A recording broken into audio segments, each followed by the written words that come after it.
आज की एक क्लास बहुत इंपॉर्टेंट रहने वाली है। आज की एक क्लास उस चैप्टर के लिए है, जिस चैप्टर के लिए आप बड़े परेशान रहते हो। सोचो, इकोनॉमिक्स के अंदर कोई एक ऐसा चैप्टर है जिसके लिए आप बड़े परेशान रहते हो क्योंकि आपको पता है कि इसमें से क्वेश्चन ज़रूर आने वाला है।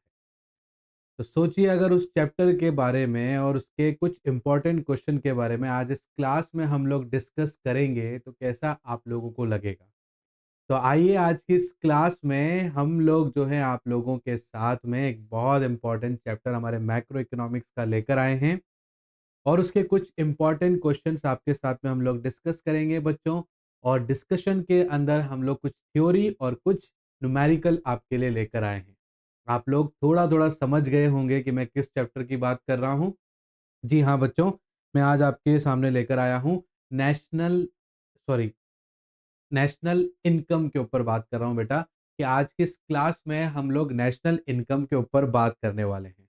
नेशनल इनकम हम लोगों ने वन शॉट के अंदर इसके बारे में डिटेल्ड में भी समझा था बच्चों। पर आज की इस क्लास में कुछ इंपॉर्टेंट क्वेश्चन मैं आप लोगों के लिए लेकर आया हूँ बेटा, जिसको एक बार देखकर आपको जरूर जाना चाहिए एग्जाम्स के अंदर। ऐसे ही हम चैप्टर वाइज इंपॉर्टेंट क्वेश्चंस लेकर आ रहे हैं बेटा। मैं यहाँ पर आपके साथ में उससे कुछ क्वेश्चंस आपको यहाँ पर मैं दिखाता हूँ और उसके आंसर्स भी मैं आपको बताता हूँ बेटा। और जो उसमें समझाने लायक चीजें होती है वो भी मैं आपके साथ में डिस्कस करता हूँ। अगर आपको इसकी पूरी पीडीएफ चाहिए बेटा तो कमेंट बॉक्स में जरूर बोलना, मैं आप लोगों को वहीं पर ही प्रोवाइड करवा दूंगा।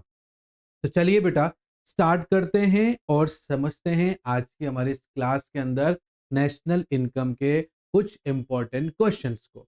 सीबीएसई के पॉइंट ऑफ व्यू से बहुत इंपॉर्टेंट है बेटा। और यहाँ पर नेशनल इनकम की बात चल रही है तो इसका मतलब ये नहीं है कि हम यहाँ पर सिर्फ न्यूमेरिकल की बात कर रहे हैं। मैंने यहाँ पर कुछ क्वेश्चंस भी लेकर आया हूँ जो थ्योरी से रिलेटेड हैं। तो चलिए बेटा, हमारा पहला क्वेश्चन देखते हैं हम लोग।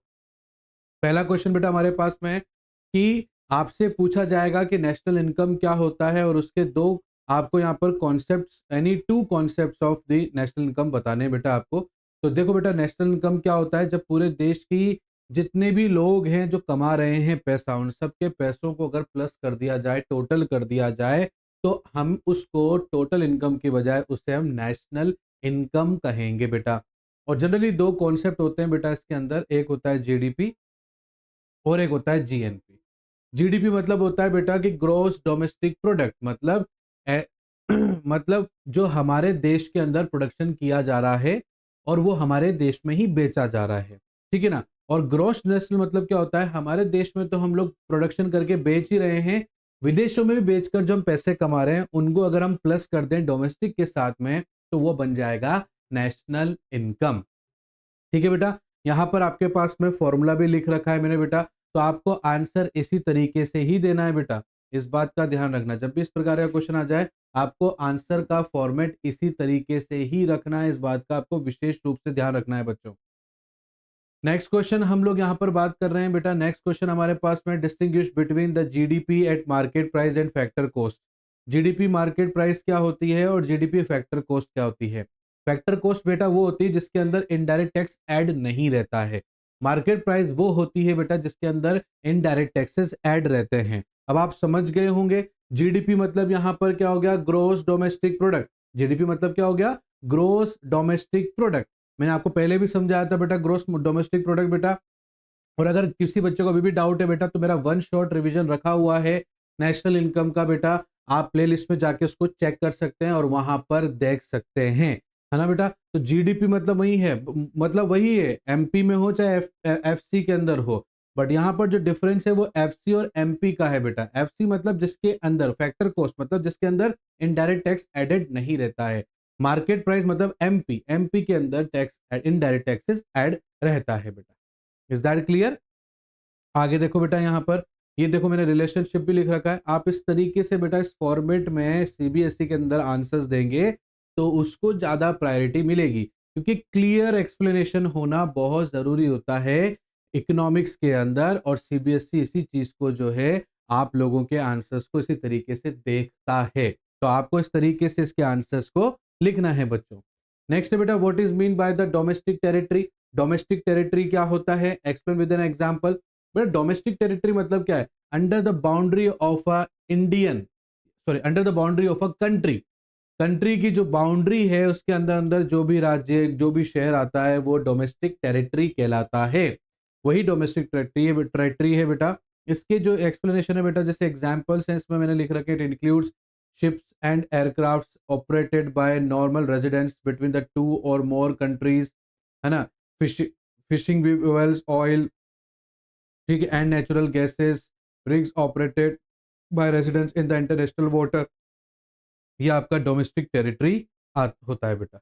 इसके और एग्जाम्पल है जो एक्सक्लूड है बेटा, है ना, embassies and consultants of foreign countries located with the geographical boundaries, ठीक है ना, इंटरनेशनल ऑर्गेनाइज्ड लाइक जैसे WHO, ठीक है ना, UN located with their countries बेटा।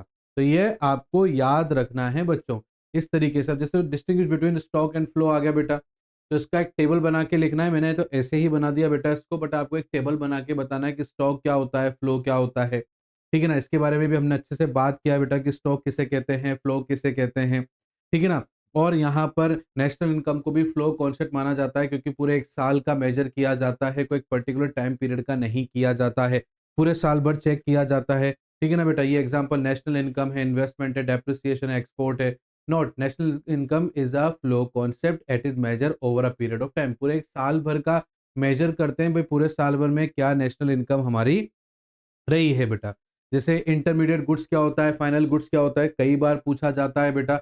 ये छोटे छोटे क्वेश्चंस हैं, आपको लग रहे होंगे, बट बेटा ये बहुत इंपॉर्टेंट है, हम कई बार इसको इग्नोर कर देते हैं। और आंसर का फॉर्मेट देख लो बेटा, मैं चाहता तो यहाँ पर सिर्फ आपके साथ में क्वेश्चन ही डिस्कस कर सकता था, बट आप फॉर्मेट भी देखो कि आंसर किस तरीके से हमने लिख रखे हैं। आपको इसी तरीके से आंसर वहां पर भी देना है, वहीं ऐसे ही लिखना है बेटा। ऐसे लिखोगे तो पर क्वेश्चन में पूरे मार्क्स मिलने की जो प्रोबेबिलिटी है वो आपकी इंक्रीज हो जाएगी, बढ़ जाएगी बेटा। इस तरीके से आपको बिल्कुल अच्छे फॉर्मेट में आंसर्स देने हैं सभी क्वेश्चंस के, ठीक है। नेक्स्ट क्वेश्चन है, देखो बेटा यहाँ पर why only finish goods are included, कि फिनिश गुड्स को ही फाइनल गुड्स को इंक्लूडेड क्यों किया जाता है। तो only final goods are included in national income calculate to avoid the problem of double counting ना हो, क्योंकि देखो बेटा अगर हम इंटरमीडिएट गुड्स लेंगे फिर हम फाइनल गुड्स भी लेंगे तो फाइनल गुड्स के अंदर इंटरमीडिएट गुड्स की भी कॉस्टिंग है बेटा, तो वो दो दो बार ऐड हो गया ना बेटा, इसलिए फाइनल गुड्स को ही लिया जाता है जो लास्ट एंड फाइनल बना हुआ है, ताकि डबल काउंटिंग ना हो किसी भी गुड्स की नेशनल इनकम के अंदर बेटा। ऐसे 3 मेथड्स आपको पूछा जा सकता है कि नेशनल इनकम को कैलकुलेट करने के कौन से 3 मेथड्स हैं। तो भाई प्रोडक्ट मेथड है,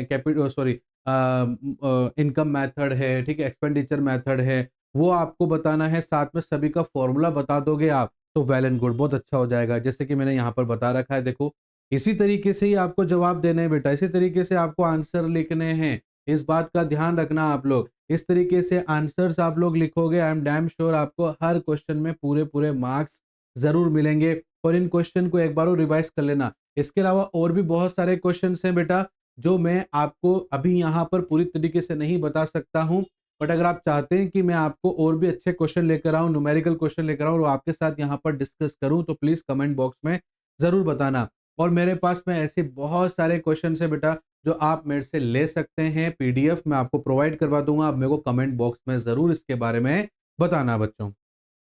नेक्स्ट देखो बेटा, वापस वही रियल जीडीपी और नॉमिनल जीडीपी क्या होता है बेटा। तो देखो it is the money value of all final goods and services produce in an economy during a year calculated at current year prior. Real GDP क्या होता है ये पूछा जा सकता है बच्चों से, और आपको आंसर इसी तरीके से और इसी फॉर्मेट में ही लिखना है। Is that clear? I hope आपको एक क्लास अच्छी लग रही होगी बेटा।